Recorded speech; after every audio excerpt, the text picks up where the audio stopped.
Allahu Akbar, Allahu Akbar. Baik, kaifiat takbiratul ihram. Sebelum kita masuk pada kaifiat takbiratul ihram ni, kita langsung salin sikit. Syarat-syarat sah takbiratul ihram. Yang pertama, an yakuna bil arabiyyah. Hendaklah takbir itu an takuna bil arabiyyah. Takbiratul ihram itu hendaklah dengan bahasa Arab. Tak boleh duk takbir dengan bahasa lain. Kalau di kita di sini mungkin tak banyak sangat dia punya kumpulannya. Kalau di Selangor macam-macam. Ada Jawa, masya-Allah. Datang imam Jawa takbir Jawa, Allah gedi. Tak boleh tuan. Datang pula orang Minang, boy, Maghrib Jawa jadi imam takbir Jawa, tak apa. Isyak aku ambil pula, kata dia. Takbir isyak pula Allah godang. Gedi itu besar dalam bahasa Jawa, godang itu besar juga dalam bahasa Minang.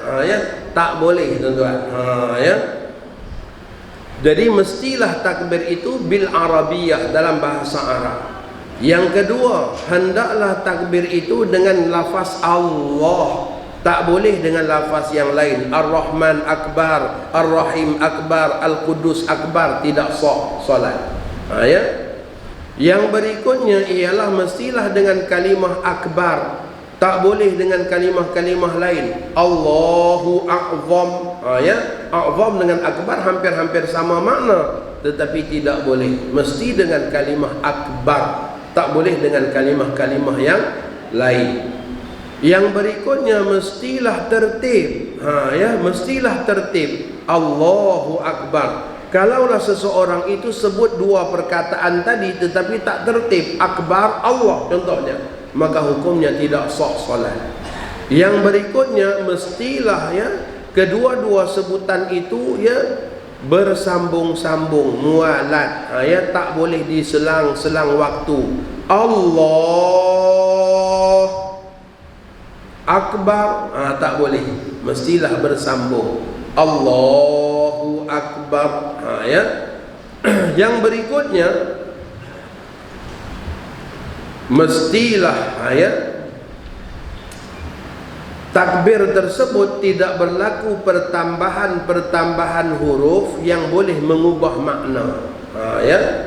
Contohnya seperti dipanjangkan pada Allah, maka berubah makna jadi pertanyaan, adakah Allah? Ataupun ditambah alif pada akbar, akbar, maka berubah makna jadi pertanyaan, adakah besar? Ataupun dipanjangkan pada baknya, akbar, maka berubah makna menjadi gendang, ataupun rebana. Maka semua hal keadaan yang sedemikian itu tidak sah salat. Yang berikutnya ialah tidak boleh berlaku pertambahan waw. Sama ada pada hadapannya wallahu akbar, tak boleh. Begitulah juga dengan tambahan waw pada pertengahannya. Allahu akbar, ada kadang-kadang Allahu akbar, bukan huwa, akbar. Jadi hati-hati takbir. Kena dengar anak-anak isteri kita takbir betul tak betul, sebab jadi kewajipan pada kita untuk memastikan solat mereka baik. Yang berikutnya juga tak boleh menambahkan waw pada hu dengan dipanjangkan. Allahu akbar, tak boleh. Dipanjangkan sedemikian juga hukumnya tidak sah. Yang berikutnya hendaklah didengari keseluruhan huruf-huruf dalam takbiratul ihram. Allahu Akbar, kena dengar telinga kita sendiri keseluruhan huruf-hurufnya. Tak boleh hilang satu huruf pun daripada huruf-huruf takbiratul ihram. Yang berikutnya, hendaklah takbir itu berlaku selepas masuk waktu. Bagi solat-solat yang ada ketetapan waktu, zuhur ada waktunya, maka kalau dengan takbir sebelum masuk waktu zuhur, tidak sah takbir tersebut. Solat witir ada waktunya, sebagaimana kita sebutkan semalam, iaitu selepas solat isyak. Maka selama mana seseorang belum solat isyak, maka tidak sah solat witir, maka takbiratul ihramnya juga tidak tidak sah sebelum masuk waktu witir. Yang berikutnya, hendaklah takbir itu disertai dengan niat. Takbir cantik tapi tak ada niat tuan-tuan juga tak boleh. Masya Allah, kita singgah di suatu tempat, ya, berimamkan kepada seseorang yang bacaannya sangat baik sekali, ya, macam dengan Masyar Rashid Al-Afashi, Masya Allah. Tabarakalladzi biyadihil mulk wa huwa ala kulli syai'in qadir. Masya Allah, bacaan punya sedap. Selesai solat kita langsung pergi tahniah lah, anta jadi imam sedap sungguh. Ya, ana rasa macam solat belakang Masyar Rashid Al-Afashi. Kata dia tu belum niat lagi, kalau niat lagi sedap. La ilaha illallah. Ya, itu baru test mic kata dia. Ya, tak niat lagi. Ya, kalau macam tu tuan-tuan, ya, walaupun takbirnya cantik, ya, tetap dengan solatnya tidak sah. Disebabkan apa? Tak ada niat. Ya, maka mestilah takbir itu disertakan dengan niat.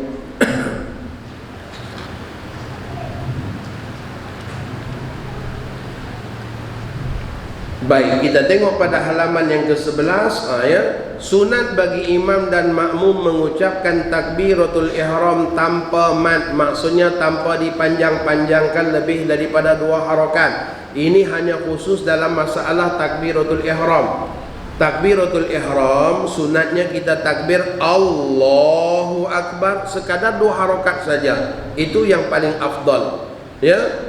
Tetapi sekiranya seseorang sukar untuk menghadirkan niat, ya, Ustaz, saya kalau pendek macam tu Ustaz, saya baru sahaja aja, aku pun tidak. Contohnya, ya, ada yang kadang-kadang, ya, sahaja aku solat fardu kan panjang, ya. Saya kalau Allahu Akbar, saya baru sahaja aja Ustaz, aku pun tidak lagi. Ya, contohnya. Maka pada ketika itu kita katakan untuk orang yang sukar menghadirkan niat, sebagaimana yang disebutkan oleh Imam Ibn Hajar dalam Fathul Bari syarah kepada Sahih Al-Bukhari, dibolehkan untuk memanjangkan sampai 14 harakat.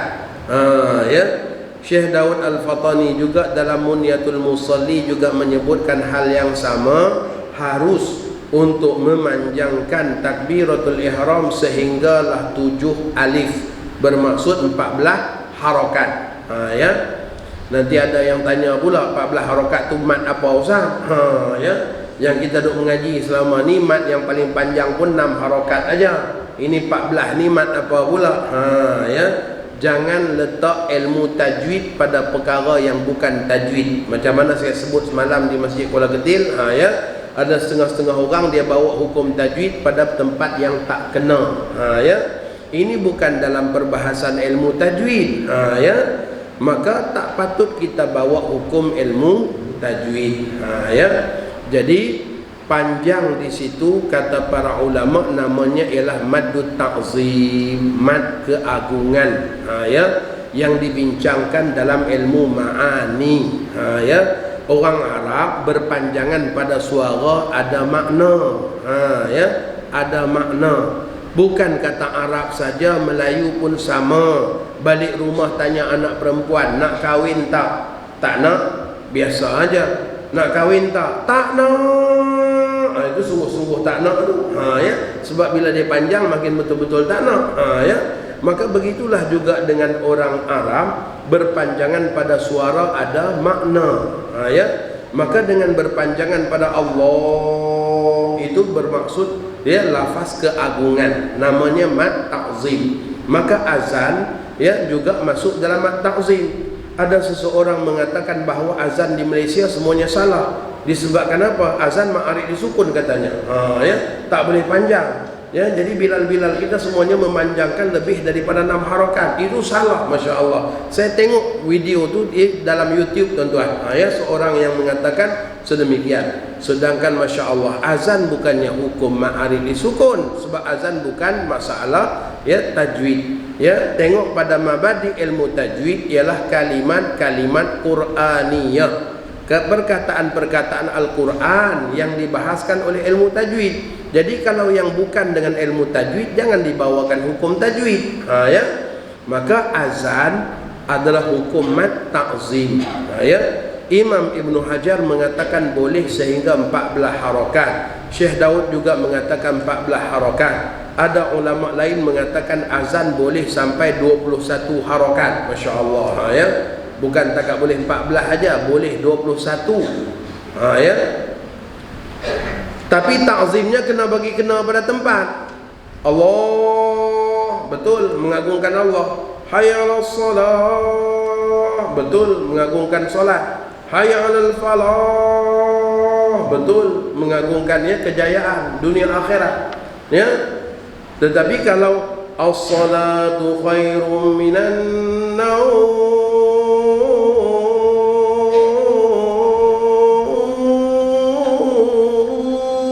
itu tak betul tuan-tuan. Ya, sebab mengagungkan tidur. Itu yang jemaah tak bangun tu. Sebab Bilal duk jerit tidur. Ya, suruh tidur lagi. Ya, cuba dengar azan di Mekah macam mana. Ya, dia panjang pada solat. As-salatu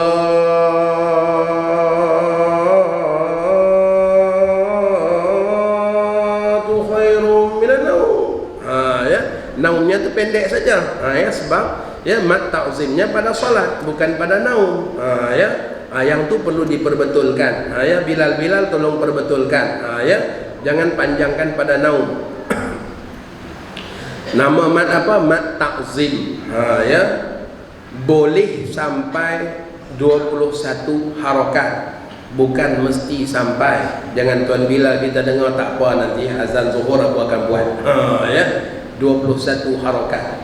Ya, boleh sampai, tak semestinya. Ini nak cuba-cuba juga. Hayya 'alas shalah.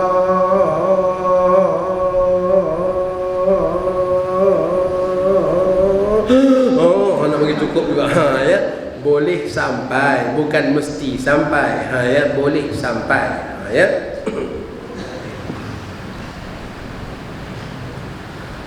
Baik, halaman yang ke-12.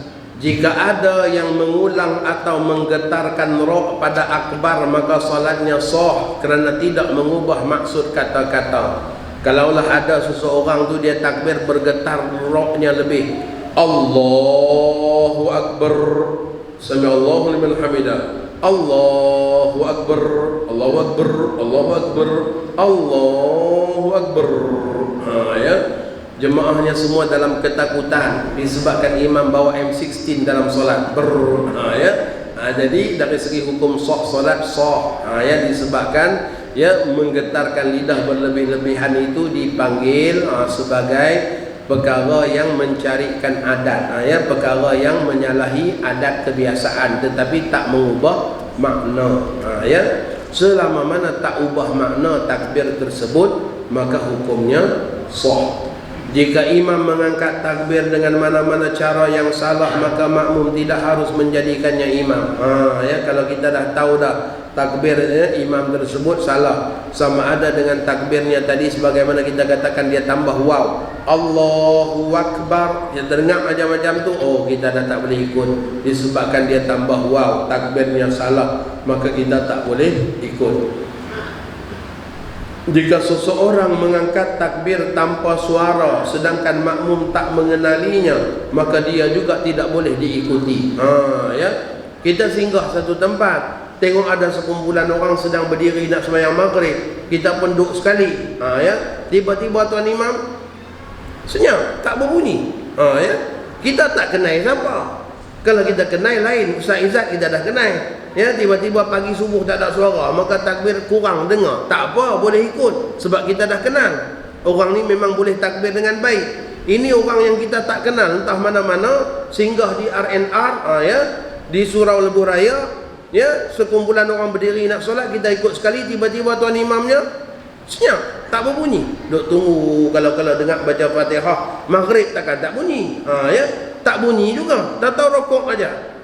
Kita duk ikut, Masya Allah. Tiba-tiba selepas selesai baru tahu rupa-rupanya jemaah bisu. La ilaha illallah. Ya, imam bisu, makmum pun semua bisu, kita seorang yang tak bisu. Ya, kalau macam tu, ya, kita yang mengikut hukumnya tidak sah. Maka dengan sebab itulah apabila kita ikut di belakang seorang yang tak dikenali, tiba-tiba takbirnya tak didengari, tak didengari itu bukan sebab jauh. Ini kita ada dekat tapi memang tak dengar. Ya, maka tidak boleh ikut. Jika imam mengangkat takbiratul ihram tanpa niat, maka solat para makmumnya sah, kerana niat itu perkara yang sulit, sama seperti hadas. Macam kita katakan tadi, ya, baca dah macam Masyar Rashid, tiba-tiba dia kata dia baru test mic, tak niat pun solat, Masya Allah, ya. Maka pada ketika itu solat makmum di belakang dia sah. Disebabkan apa? Disebabkan niat adalah benda yang tak zahir pada kita, sama seperti hadas. Ya, sama seperti hadas. Ya, selesai aja sembahyang subuh, tiba-tiba tuan imam lari keluar pada masjid, mohon maaf saya lupa mandi wajib. La ilaha illallah tuan imam. Ya, contohnya, ya, kalau jadi macam tu, ya, maka pada ketika itu solat orang di belakang dia sah. Cuma makmum yang masbuk, kerana dia menumpang dengan rakaat imam tadi, dia tak baca Fatihah, dia datang imam rokok, maka dia langsung rokok. Maka makmum yang masbuk kena bangun buat lagi satu rakaat. Ya, orang yang dah baca Fatihah tiap-tiap rakaat, solatnya sah. Ya, tapi makmum masbuk dia kena bangun buat lagi satu rakaat. Disebabkan apa? Dia menumpang dengan imam yang tak boleh ditumpang. Nak tumpang macam mana imam sendiri pun solat tidak sah, sebab tidak, ya, sebab dalam keadaan berhadas. Ya, jadi hadas dengan niat dimaafkan. Disebabkan apa? Hadas pun kita tak boleh tahu, ya, niat juga kita tak boleh tahu. Ya, ada dua perkara yang tak dimaafkan tuan-tuan, sehinggalah kalau dibiarkan sampai akhir solat, maka batal keseluruhan jamaah, wajib ulang semula solat. Yang pertama ialah apabila tuan imam solat dalam keadaan menanggung najis yang jelas kelihatan.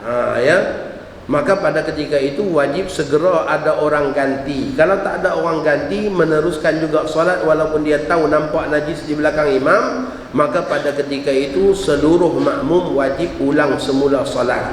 Ya, disebabkan najis benda zahir yang kita boleh nampak. Ya, yang kedua ialah aurat. Aurat juga benda zahir boleh nampak. Saat turun nak sujud aja seluar tuan imam pecah perak, pecah, Masya Allah, ya. Maka pada ketika itu hanya terdedah aurat, wajib langsung kena orang lain gantikan. Ya, sebab kalau tak digantikan maka akan menyebabkan ia rosak keseluruhan solat berjamaah. Ya. Jika imam membaca surah Fatihah tanpa suara dalam solat lantang, macam kita katakan tadi, ya, maghrib tiba-tiba tak berbunyi, dan dia pula seorang yang tidak dikenali, maka solat makmum di belakangnya tidak sah, kerana pada zahirnya dia seorang yang tidak pandai membaca dengan baik. Kalau dia pandai baca, mestilah dia baca kuat. Ya.